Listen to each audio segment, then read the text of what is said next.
You want a war? You're gonna get one. Now get the guns, the drugs, to my generation will take the fall.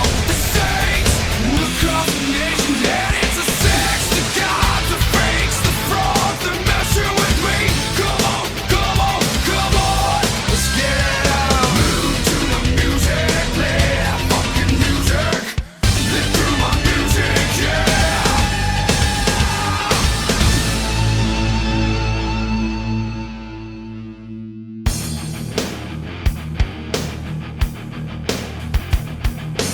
Hey yo, Reliving the War episode 173, the 15th of February 1999. Tonight we've got Raw coming live from Birmingham, Alabama, while Nitro takes place in Tampa, Florida. The WWF just presented their St. Valentine's Day Massacre pay-per-view the night before, while WCW's gearing up for SuperBrawl IX later in the week. There's lots going on and plenty to dig into, but before we do that, here's this week's jam-up couple, Chris and Jessica from San Antonio. Chris attended SmackDown recently and he brought along his own personal security guard to make sure no one stepped out of line. It's great to see the legend of Ralphus live on, so great job Jessica, and a big thanks to Chris for sending in the photo. Our number one of Nitro then. Let's see what happens as WCW builds up towards SuperBrawl IX.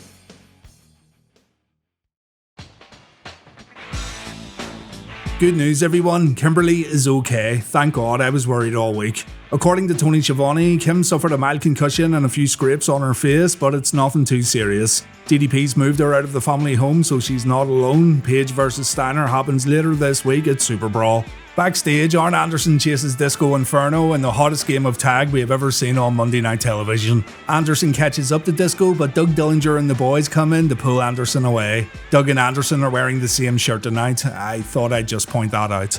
Disco calls Arn a bum just as we cut over to Eric Bischoff loading some of Ric Flair's suits into a limo. Bischoff's going to be Ric's very own personal chauffeur tonight, and Ric tells Bischoff he can't leave the vehicle for any reason at all. Ric and a few of his business buddies get inside the limousine, and it looks like Bischoff has a plan here. Maybe he's going to drive off a cliff.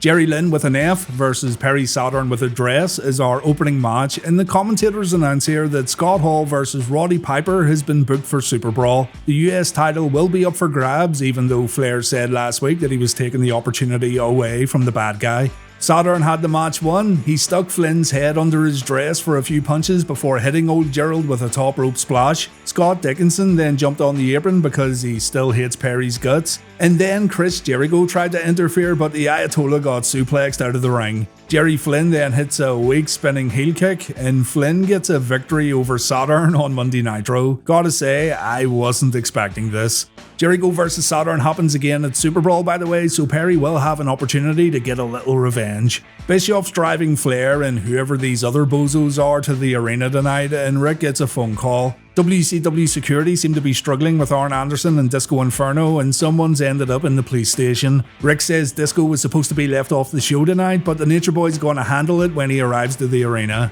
Bischoff's taking a detour, the road gets a bit bumpy, and Eric says, don't worry, Flair and these executives will be at the Florida State Fairgrounds in about 20 minutes. Bischoff then, however, makes a phone call. He says, guys, I'll see you in about 15 minutes. So clearly, Bischoff's driving Flair right into an ambush. We learned that Bret Hart's going to wrestle Will Sasso tonight on Nitro as 6 luchadors make their way down to the ring for a tag team match. Hoovy, Psychosis and Blitzkrieg versus El Dandy, Hector Garza and Super Colo. The crowd immediately started chanting boring as the match got underway. Make no mistake about it, there were a lot of fans who didn't care for cruiserweight matches in WCW. We do give the division a lot of praise today, but back then there were a lot of fans who only cared about the big boys of WCW. Still, the crowd couldn't help but go crazy when El Dandy stepped inside the ropes, a jam-up guy and a serious professional. The fans got more and more into the match as the guys performed bigger spots, and the competitors ended up winning the audience over in the end. It's funny how that happens. Blitzkrieg won the match with a corkscrew 450 splash. Incredible stuff right here. Mystery Woman then tells Mystery Man that her towel's wet and she's hungry. She tells Mystery Man to order a salad and get some more whipped cream because, you know, that's all fine and El Dandy, do what you do in your own free time, but please clean that room up. And look, you already had 2 pizzas, you greedy shit. The last thing you need, Mrs. Mystery Woman, is a salad. By the way, I want to say hi to my one little fan out there. Hello, Smokey, my cat.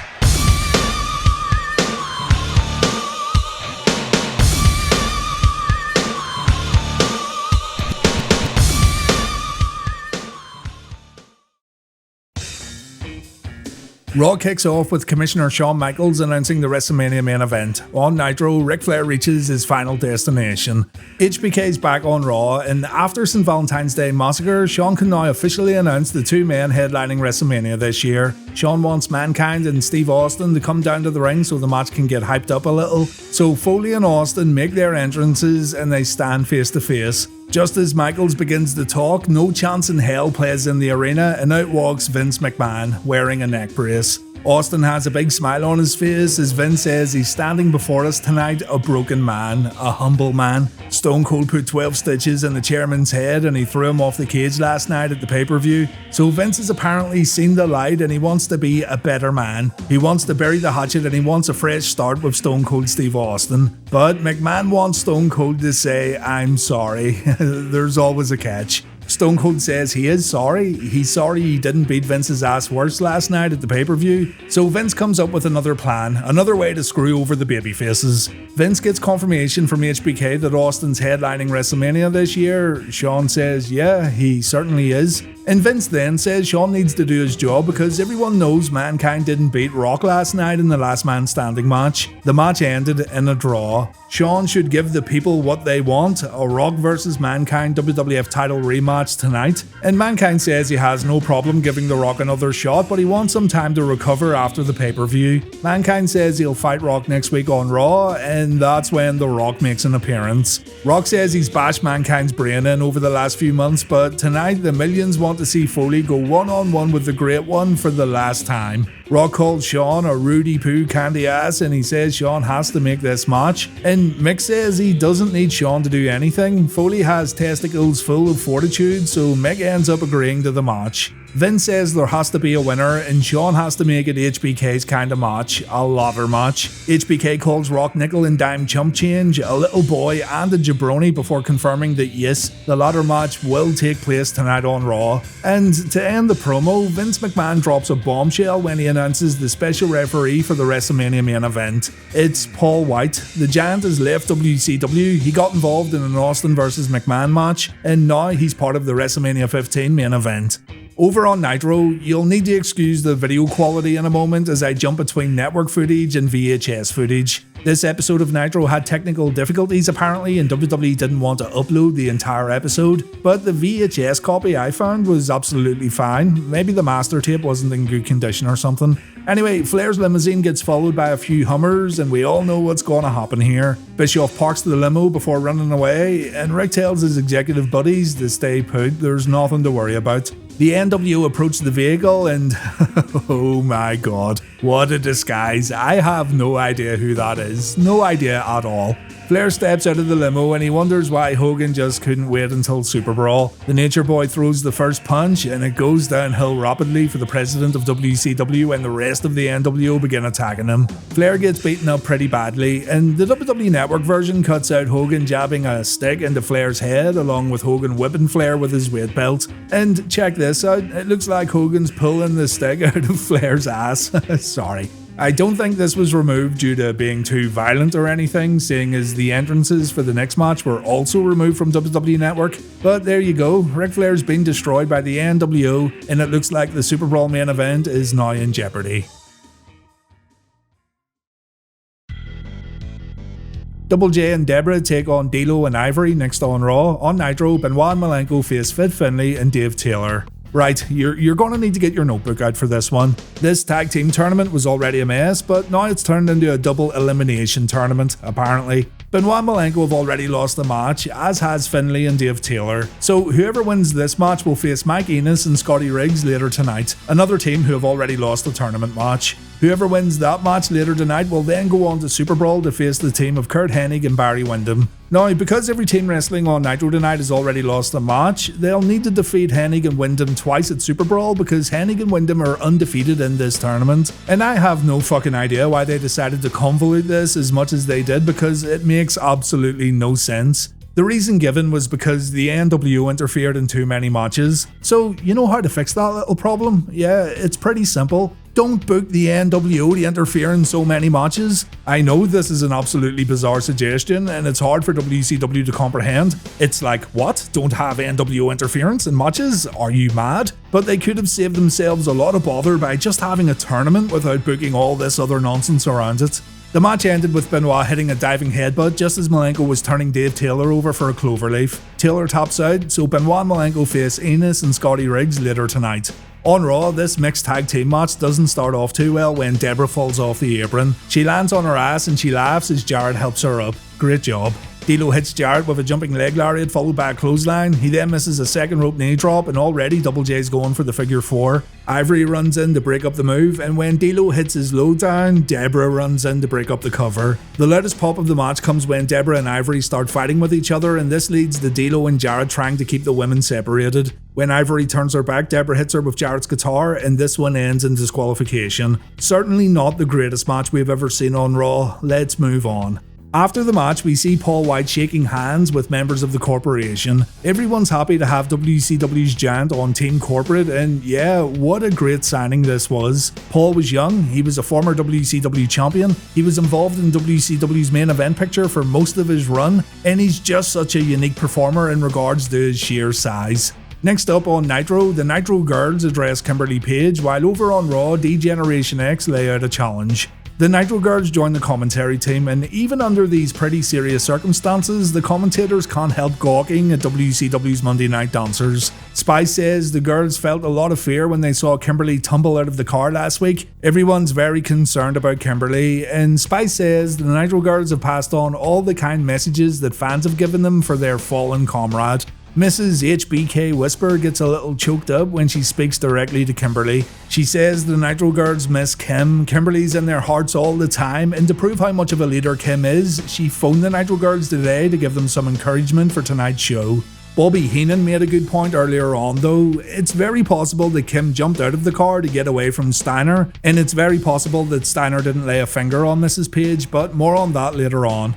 On Raw, Triple H says Chyna must be feeling pretty good right about now, saying his last night was the first time she's ever been on top of a man. I think, okay. So Hunter wants to wipe the smile off Chyna's face and have a rematch tonight. Chyna, Kane and Shane McMahon come out to the stage, and Shane says the match isn't going to happen. Chyna already pinned Triple H, and Chyna did a fantastic job too, so the ninth wonder of the world has a night off. X-Pac then gets a great idea. He says the corporation should trade one bitch for another, and instead of Chyna wrestling tonight, Shane McMahon himself should team up with Kane to face DX. Shane agrees on one condition: X-Pac must put his European title up for grabs in this tag team match. X-Pac says he'll do it, so that match takes place a little later on Raw. Val Venus is getting prepared for his IC title match tonight by having a little smooch with Ken Shamrock's dirty sister, and Mankind's getting prepared for his WWF title match by climbing a dirty ladder. Looks like Mick Foley's struggling a bit.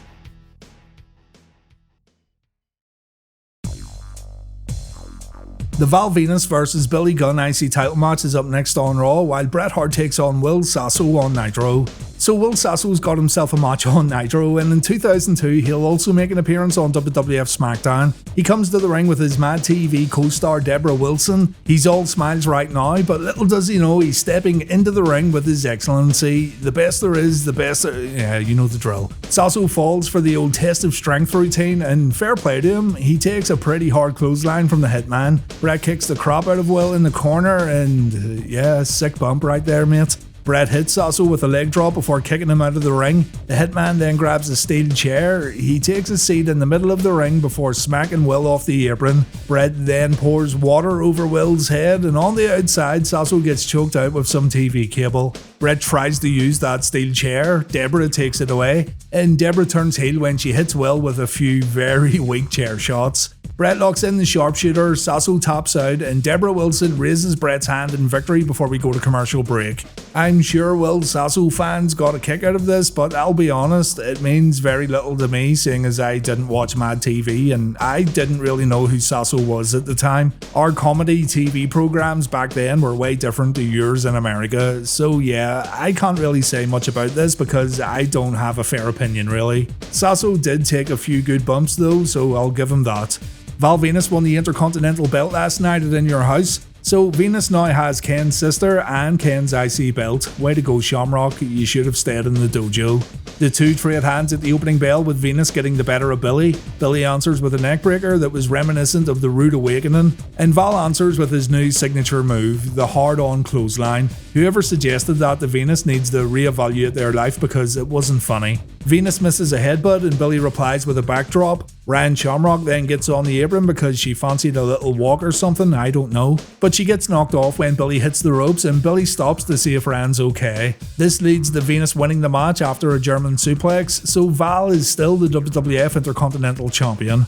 After the match, Ryan says to Val, "We did it," and Val tells Ryan to hold up a sec. The IC belt can only go around one person's waist, and it certainly isn't Ryan Shamrock's. Venus says it's been good, real good, but it's time for Mrs. Shamrock to hit the bricks. Val Venus is on a rocket to the top, and there's no room on this ride for Ryan.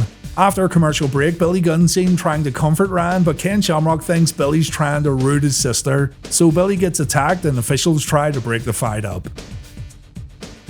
Promos next. Faction promos. The Ministry of Darkness on Raw and the New World Order on Nitro. So the NWO arrive via the back door looking like a bunch of bank robbers or guys who just got done beating up Ric Flair. Hogan says, and I quote, "The brothers should go back and have a party on Hollywood. I'm not joking. Wood from the Hollywood. The brother has lost his mind." Translated for those not on Hogan's level, the Hulkster wants his NWO friends to leave the ring and have a little drink, all expenses paid by Mr. Hogan. The boys leave and Hulk says Hollywood goes from the East Coast to the West Coast. This Sunday, WCW wanted Hogan to fight Flair in San Francisco, but the way Hogan sees it, Flair deserved to get beaten up tonight. Hogan then says he'll give Flair a match inside the ring tonight. Hogan's going to put the belt up a little early and defend the championship against Ric Flair on Nitro, but only if Ric Flair can come out to the ring before the count of 10. We all know that Flair's in a ditch somewhere getting pissed on by raccoons and Eric Bischoff, so Hogan knows that Ric isn't going to make it down to the ring. Roddy Piper walks down to the ring instead. The US champion gets inside the ropes and he says he's sick of Hogan calling all the shots in WCW. Roddy Piper is Hogan's reality check. He's still the acting commissioner of WCW somehow. And so Roddy Piper books himself in a world championship match against Hogan. Man, these WCW presidents, executive committee goons and commissioners abuse their power way more than Eric Bischoff ever did. That match is going to happen next on Nitro, so strap yourselves in. Piper vs. Hogan in 1999. Sounds like an absolute thriller. Over on Raw, the Ministry of Darkness get in the ring and Paul Bearer tells Vince McMahon to pay attention to what the Lord of Darkness has to say. The Undertaker says very soon the WWF will belong to the dead man. One by one, everyone will fall to the Undertaker and the Ministry, and it all started last night with the Big Boss Man. The Ministry decided to let Boss Man go in order to send a message. The Ministry of Darkness can take anyone out at any time they desire, and there's nothing anyone can do about it. The Undertaker says he owns the key to Vince McMahon's heart and the key to Vince McMahon's soul. This is what gives the Ministry the upper hand in this upcoming war. McMahon's been too busy with his petty obsessions while The Undertaker has amassed an army that will destroy Vince McMahon and the corporation. Every soul the Ministry takes is in the name of a greater power, a power that's even more great than The Undertaker. And with this greater power and with the Ministry of Darkness, The Undertaker will own the World Wrestling Federation. The Boss Man shows up and he says The Undertaker won't be taking over the corporation anytime soon. He issues a challenge for tonight, any 3 Ministry members against Boss Man and 2 corporation members. And The Undertaker says Boss Man should be careful what he wishes for. That match happens later tonight, but who is this greater power that The Undertaker speaks of? There was no mention of Alex Wright signing with WWF in the dirt sheets, so I'm at a complete loss.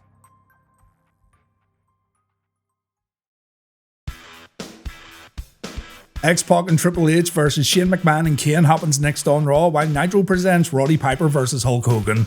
Piper pulls the ski mask over Hogan's face before he attacks him. Hogan can still see perfectly fine, so I have no idea why Piper did this. Hogan takes the mask off and Piper uses it to choke the champ out, and on the outside, Hogan takes shots at the guardrail and at the ring steps. Back in the ring, Hogan begs for mercy, but he gets none from the hot rod. A poke to the eye gets followed up with an atomic drop, and Hulk's able to take control when he goes to the outside and he smacks Piper's leg off the ring apron. After choking the US champion out with his own shirt, Hollywood grabs a chair. Roddy takes a shot right across the back, and Hogan then whips Piper with his weight belt. Inside the ring, Hogan chokes Roddy out, and the referee's letting everything slide in this one. Piper gets choked out in the corner, and he takes a few punches with the weight belt tied around Hogan's fist. But Piper just completely no-sells everything that's happened to him in this match when he takes the belt away from Hogan, and the Hulkster gets a taste of his own medicine. After taking a whipping, Roddy locks in his signature sleeper hold, a move that Hogan's fell victim to numerous times. So Scott Hall runs down for the save, and Piper gets zapped with Hall's trusty cattle prod. DQ finish, Hogan keeps the world belt. Hollywood tells Flair he'll give him one more chance to come down tonight and fight for the WCW Championship, and Scott Hall puts on Piper's kilt, and the bad guy has a lot of fun at Piper's expense. Gotta admit, this made me laugh. Piper vs Scott Hall happens this week at SuperBrawl. Not sure how good the match quality's gonna be, but we'll find out this Sunday when I cover the show for Reliving the War. If you want to see it early, it's available now over on Patreon. Over on Raw, Triple H rushes Kane with a series of right hands, but a clothesline to the back of the head puts Hunter down. Shane McMahon then tags in, and when Hunter gets to his feet, the Boy Wonder quickly gets out of the ring. He then tags Kane while standing on the outside, and someone needs to tell Shane that that's not how it works. The Big Red Machine puts Hunter and X-Pac down with a double clothesline, but DX come back with a chop block and a spinning heel kick combo. X-Pac ends up on the outside where Shane tries to get in a few cheap shots, and when X-Pac gives chase, he ends up taking a clothesline from China. Back in the ring, Shane's now full of confidence as he lays in the right hands, and as soon as X-Pac starts showing signs of fighting back, Shane quickly tags out again. Hunter comes in to hit Kane with the facebreaker knee smash and the Hardy Race knee. Kane repels Hunter with a big boot followed by a diving clothesline. Shane McMahon thinks Hunter's easy pickings right now, so he tags in, and again he shits himself when Hunter fights back. This time Shane gets caught and Triple H tags in X-Pac, allowing Waltman to do some damage to his new biggest rival. China gets on the apron and she grabs Kid, but the plan backfires when Shane accidentally hits China. So X-Pac gets Shane in position for a Bronco Buster, and no, Kane chokeslams Pac from the ring apron. Hunter runs over to fight with Kane, and these two end up on the outside of the ring. They go all the way back up the rampway while China hands Shane the European Championship. Shane then clocks X-Punk while Triple H is busy with Kane, and Shane McMahon wins via pinfall, meaning we have a new European champion. Triple H runs back down, but he was way too late. Chyna's able to pull Shane out of the ring, and Kane tries to get back inside the ropes to fight with Triple H, but Chyna pulls the Big Red Machine away. Remember this when we eventually get to WrestleMania. After a commercial break, the corporation celebrates Shane's big victory. McMahon Jr. announces that he's going to WrestleMania, and he even tries to pour a drink on Kane's head, but the Big Red Machine's trying to stay dry this month. He only has a few weeks to go.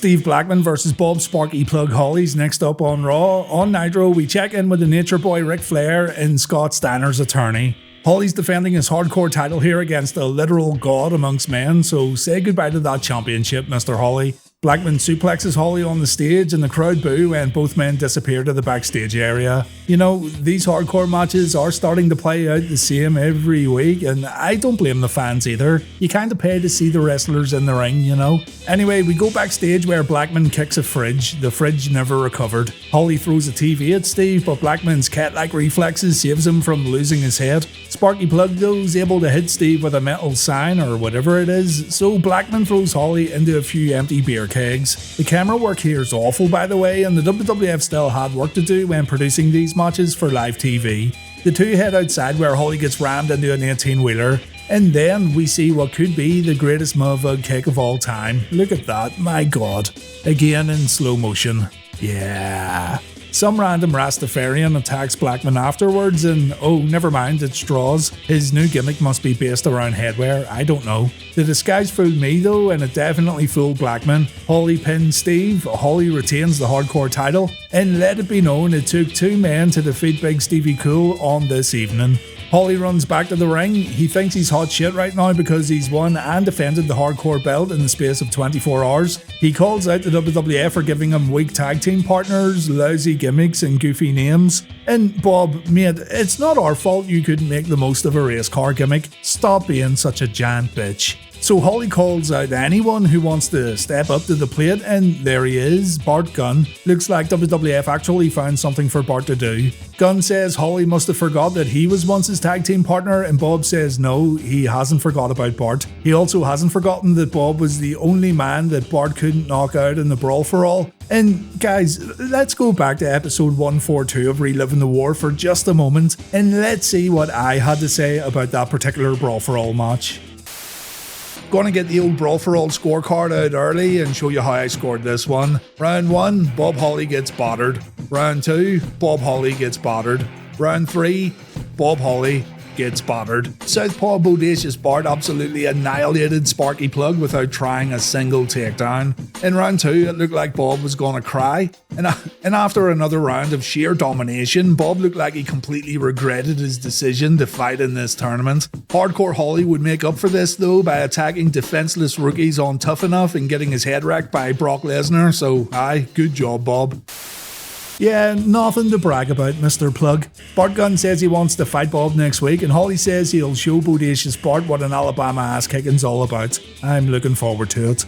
On Nitro, Ric Flair gets picked up by a lonely truck driver. Oh no, this big boy might want a piece of the nature boy, if you know what I mean. He's a truck driving, pizza frying, food stealing, drug dealing son of a bum, and Rick might be in trouble. Turns out I just see the worst in people, and this lonely truck driver gives Rick a ride to the arena. All Rick can say is fairground, and the driver knows exactly where Slick Rick needs to go.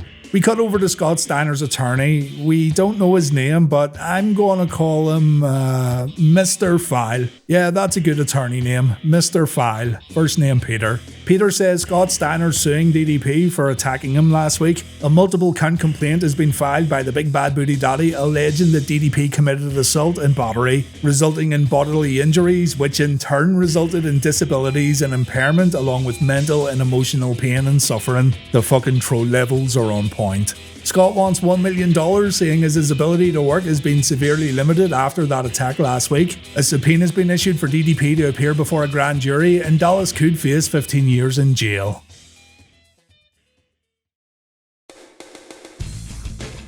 On Raw, we've got a Sable promo along with the Ministry versus the Corporation. On Nitro, it's Mike Enos and Scotty Riggs versus Chris Benoit and Dean Malenko. Look, I know no one really cares about this Nitro Tag Team match, and I don't blame you guys at all either. I've never seen a wrestling tournament held by a big promotion on TV that's been handled so badly, and yes, I'm including the 1995 King of the Ring tournament in that statement. This is also the final match on Nitro because the main event doesn't happen. I know I've said other guys should get a chance in the main event plenty of times, but Scotty Riggs hasn't been seen on Nitro since Raven's flock broke up, and Mike Enos refuses to win matches. He flat out says no, please pin me. So it doesn't feel rewarding watching this matchup, it feels pointless. In the middle of the match though, we cut over to Ric Flair and his truck driving cowboy pulling up at the Neon Cowboy rest stop. There's the Blue Oyster Bar from Police Academy, the Toolbox from Wayne's World 2, and the Neon Cowboy from WCW Nitro. Rick's like, no, I don't want to go in there, so his truck driver mate puts him back in the passenger seat and he says he'll get him to Nitro right away. You can guess now who wins this Nitro Tag Team match, and I can tell you that you're absolutely right. Enos taps out to the crossface, so Benoit and Malenko face Barry Windham and Kurt Hennig at SuperBrawl IX.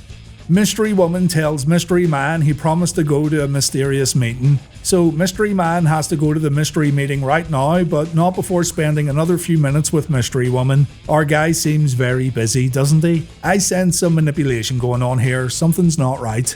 Over on Raw, Sable says she doesn't get a moment's peace these days. Kevin Kelly's just about to announce that Sable's going to appear on the cover of Playboy magazine, and Sable pulls the mic away to make the announcement herself. What's that all about? She also says she's going to be on the cover of TV Guide and Raw magazine. She's got an appearance coming up on Regis and Kathy Lee. She's got movie offers, TV offers, everyone wants Sable.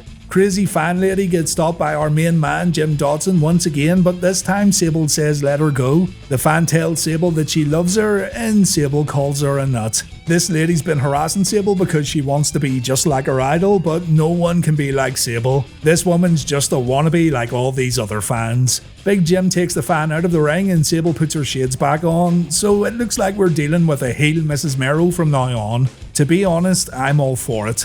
So we've got Test, Shamrock and Bossman representing the corporation against the acolytes and Midian of the Ministry. The Undertaker has spared no expense. We get a typical brawl at the beginning of the match, and when the dust settles, it's Midian and the Bossman inside the ring. Actually, these are the only men who get in the ring during this match because there isn't a single tag made. The offense is very standard here from both Midian and the Bossman, nothing special, punches, kicks, clotheslines, that kind of thing. Midian counters a piledriver attempt with a back body drop and Bossman comes back with a clothesline. When Bossman covers the former hog farmer, the acolytes run in to break it up, and then we get another brawl between all 6 men. The lights then go out in the arena, the Undertaker's music plays, the action stops in the ring, and look, the Ministry have abducted the new European champion Shane McMahon. Midian and the acolytes stop the corporation from helping Shane-O, and the Undertaker says he should carve Shane's heart out here on Raw's War. It's not like Shane's dad would care all that much. Undertaker grabs Shane and he says he's got something for him. Shane cries, "Don't cut me," but it's not a knife, it's a letter. Shane's instructed to give the letter to Vince, and Shane needs to tell his dad that the letter's from the Lord of Darkness.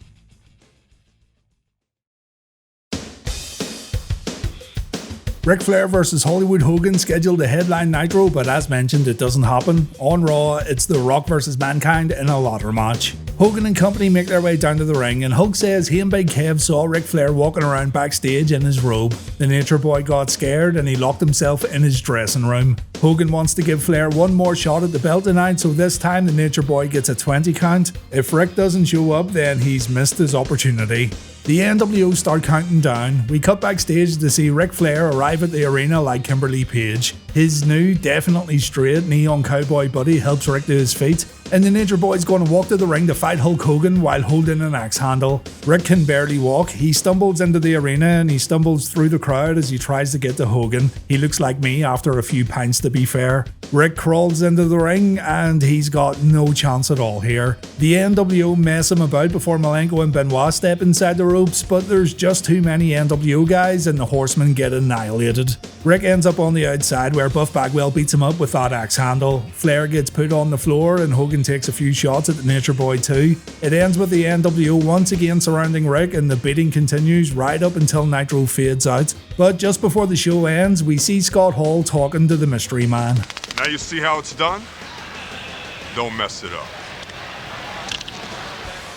The Rock cuts a promo before his ladder match against WWF champion Mankind. He says, "Finally, the Great One has come back to Birmingham. Collectively, the biggest piece of trailer park trash The Rock has ever seen." The fans chant Rocky sucks, and Rock says the people can boo him all they want. He's going to be WWF champion once again after this match. So if Mick Foley's feeling salty tonight, then Rock will be Mankind's tequila. Rock tells Mankind to lick a little salt and take a shot, but don't get drunk, because Mick will wake up with The Rock's foot in his ass and his fist in his mouth. Mankind hobbles down to the ring during his entrance. He's followed by Stone Cold Steve Austin, who's going to join the commentary team so we can get a closer look at this matchup. The bell rings and we begin with Mankind knocking The Rock off the apron. The two then fight on the outside and both men take bumps at the ring steps. Foley's bump was way more brutal than Rock's, naturally. Rock talks a little trash to Stone Cold before throwing a steel chair in the ring, and Rock drills Mankind's knee into the chair in an effort to incapacitate the WWF champion. Rocky then goes outside to grab the ladder. He brings it inside while Foley grabs a chair. Chair defeats ladder on this exchange, and Mick smacks the ladder a few times while Steve Austin approves on commentary. Rock gets body slammed in the middle of the ring, and it's time for the Mankind elbow. Michael Cole calls it Mr. Elbow. Mick tries to climb up for the belt, but Rock hits him on the knee with a chair shot. Rock then remains hyper-focused on the injured body part as he sandwiches Foley's leg in between the ladder. The challenger proceeds to beat the ladder over and over again with that chair, so Rock then tries to climb up and grab the belt. Somehow Mick's able to stand up and Rock gets pulled down. Foley then grabs the chair and he lets it go after smacking Rock across the back. Mick tries to grab his belt, but he ends up getting his arm tied up in the top and middle ropes when Rock pushes him off. This could have been the finish right here, but the match continues on.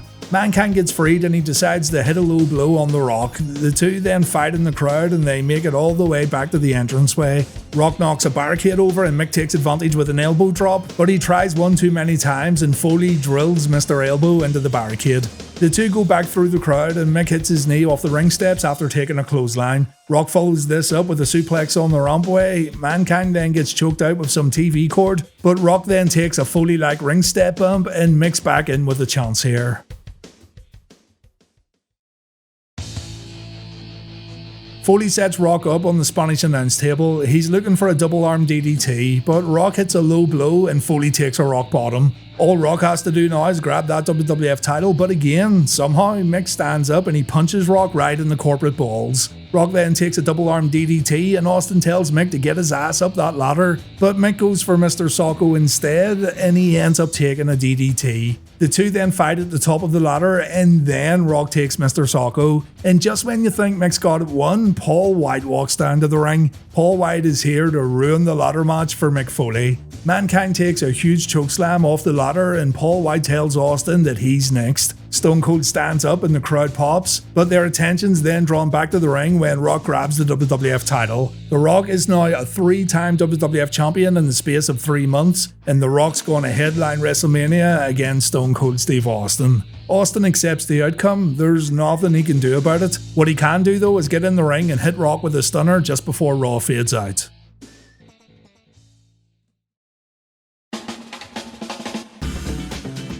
Nitro was much better this week in terms of overall structure, but I'm still giving it to Raw. The ladder match was very, very good. The Ministry sending a mysterious message that Vince McMahon will keep fans coming back next week. Mid-card matches weren't overdone, and plenty of time was left over for the main event. Nitro was okay, better than last week by a mile, but there were no standout matches on TNT this week really. The tag team tournament matches in particular were ridiculous. Bret was wasted in a celebrity match, Jerry Flynn actually pinned someone, so yeah, not great. Raw's on 86 points, Nitro's on 68, and we've got 19 ties on the board. In the TV ratings, Raw won with a 5.9, another impressive number from the WWF. WCW's 3.9 rating should have been a cause for concern, but with the Raw debut of Paul White in a ladder match for the WWF title, WCW didn't stand a chance really. Up next is WCW SuperBrawl IX, Steiner vs DDP, Conan and Ray vs Nash and Luger, Piper vs Scott Hall, and Hogan vs Flair. The card does look pretty stacked, and remember we've got the usually great WCW undercard working the show too, so please join me later in the week and we'll check out what happened. Again, if you don't want to wait it out, SuperBrawl IX will be available on Patreon by the time this episode of Reliving the War makes it to YouTube. Thank you so much for watching guys, I do appreciate it, and please take care. Like Jay-Z, jiggers up, you fuckers who didn't write anything are getting washed like bathing. Young Hova, I know hitters like Yankees, gun toes, the pull triggers like crazy. Unloaded, leave you shot up in your rover, your body goes limping, slumps over like A-Rod in a month low, but he just homered. Hold up, I said Rover because now your Rover is red like Red Rover, so you know what I meant. But I roll over my opponents instead, making dog sounds, cause I gotta keep breaking these bars down. I'll go slow for the speds, but when I go like the Doberman said, I still think the roof would go over your head. Beast mode, motherfuckers about to get hit with so many foul lines. You think I'm a free throw, figured it was about time for people to eat crow. You about to get outrhymed, how could I be dethroned? I stay on my toes like the repo, a behemoth in sheep clothes. From the east coast to the west, I'm the ethos and I'm the GOAT. Who the best? I don't gotta say a fucking thing though, cause MCs know. We fuck rap, bustin' like an addict with a semi-automatic. Who'da had it and he ready for anybody to buck back. Hold on, catch a vibe, ain't no way you help me.